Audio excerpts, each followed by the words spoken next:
We've got a situation now where bad behavior is being elevated and proper behavior is being punished. This is exactly what happened under Julian the Apostate. The best way to enact a persecution was not to outright execute people, but to smother them to death with a disproportionate application of the law. And that's what we're facing right now.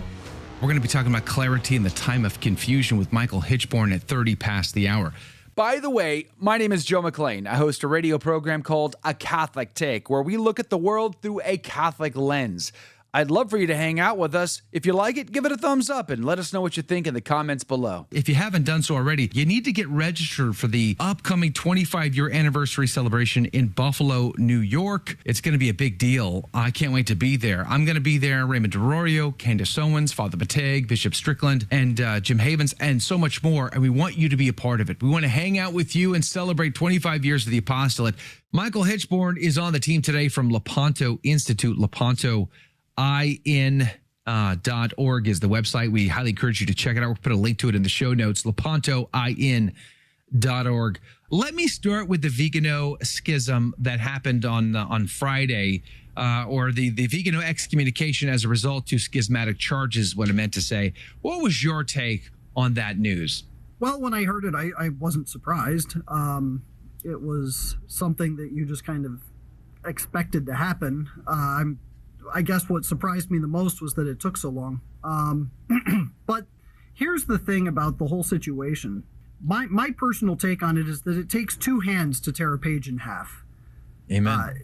Whatever Vigano had done to, whether he merited excommunication or not, that's outside of my wheelhouse. I don't have any competency to make that determination. But whatever he did was predicated already on what Pope Francis has been doing for the last 13 years. The things that he has said, the things that he has promulgated, the perverts that he has elevated within the Curia and protected. So there is a scandal that took place that precipitated Vigano's statements and responses. And, you know, it's a very tragic situation, but Vigano in this current situation was created by 13 years of Pope Francis, and that's the bottom line. I think the real tragedy, though, Michael, is that the average lay people seem to be very confused. They don't know what to believe or what not to believe. So division seems to be at an all-time high as well. Do you see it that way? I do. I think that people are extremely divided on what happened because of the scandals. So unfortunately, you do have a lot of people who've already adopted the idea that Pope Francis isn't the Pope, and they're taking it upon themselves to make declarations they have no competency to make whatsoever. Not only do they not have competency, they don't have the authority. It's a situation kind of like what happened with King David and Saul. You know, King David said, "I will not raise my hand against the Lord's anointed." And there were people under him, under his command, who knew that King David was the king, who knew that Saul had been rejected. However, if King David is not going to be the one to step forward and say, "I'm going to make that declaration," then nobody under him has that right either. So I think that there are a lot of people with a very American attitude, which I am an American, so I understand the attitude, that says, no, you have to trudge forward and punch the bad guy in the mouth and da-da-da-da. There comes a point where we have to take a step back and recognize that the church is a human and a divine institution. In a human sense, I can look at it and say, there is absolutely no way we're getting out of this. The cards have been stacked against us. Even once Pope Francis is no longer in the equation, whoever comes after him is going to be just as bad or possibly even worse. But it's also a divine institution, which is to say that it's not as if a bunch of God's creatures snuck into the treasury of the church and stole the keys of Peter out from under his nose. So God knows what's going on. He knows what has to happen in order to resolve the situation.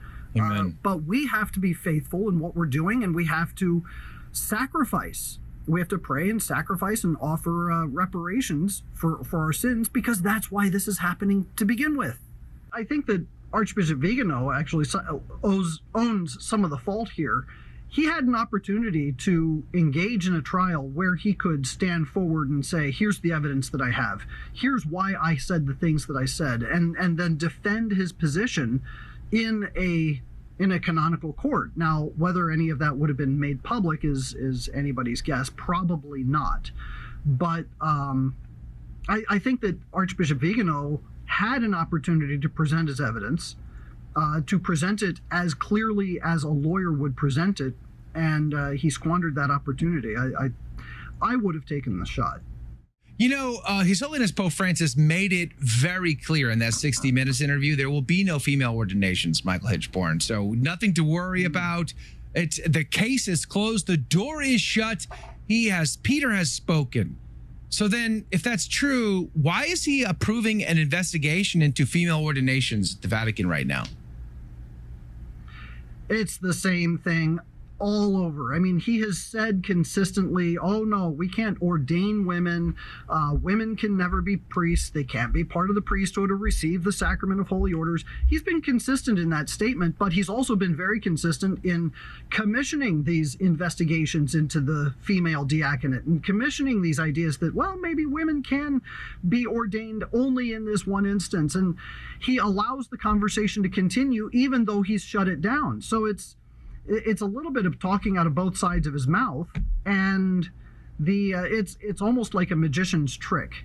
We have to remember, Pope Francis has bought in hook, line, and sinker to this whole idea of synodality, which is, well, you know, I'm the Pope, which means I have a very certain kind of weight in the church, but if the body of the church comes together and it becomes a sensus fidelium that women can be ordained as deacons, well, then who am I to stand in the way of that? That's called progress, you see. And with that mindset, what's happening then is that he permits the church, in a sense, to make this decision without him interfering. And I think that that's the direction that this whole synodal process is going. The Vatican for a long time has been somewhat tone deaf, but it's not just the Vatican. I mean, the U.S. Conference of Catholic Bishops is tone deaf. We hear them talking, oh, well, you know, we're going to change some things at the Office of Social Justice, but gosh, we really love the CCHD and we're going to continue to make it go. Come on, guys. You have been funding failure for the last 50 years. And not just failure, but the enemies of the church. And this financial operation has been backfiring on the church for 50 years. And you're going to talk about how wonderful it is at the same time that you're looking for a new way maybe to shift things around. The Vatican's doing the exact same thing. These men that have been elevated to high positions by Pope Francis, who are A, not competent to hold the positions that they hold, and B, don't have the best interests of souls or the church in mind when they do these things. They're simply looking for the fulfillment of a particular agenda, which is to further their progressive ideologies. And that's a huge problem. Be sure to go to the website realpresencecoalition.com. And take the survey. Help us to understand exactly why it is that Catholics don't believe in the true presence of Christ in the Eucharist, or why it is that they do believe in it. So the purpose of the survey is to assist the bishops in understanding the crisis of faith in the church right now. There have been several surveys that have been taken over the years. There's a very famous one that was taken in 2019 by Pew Research Center, where they put out a statement that about a quarter of Catholics actually believe in the true presence of Christ in the Eucharist. And then there was a more recent survey that came out and said, well, maybe it's not as bad as you think, but it's still bad. And this is the problem with surveys, is that you might get an indicator that, all right, you've got a problem here. People don't believe in this, but there's no explanation. It doesn't dive down into the causes.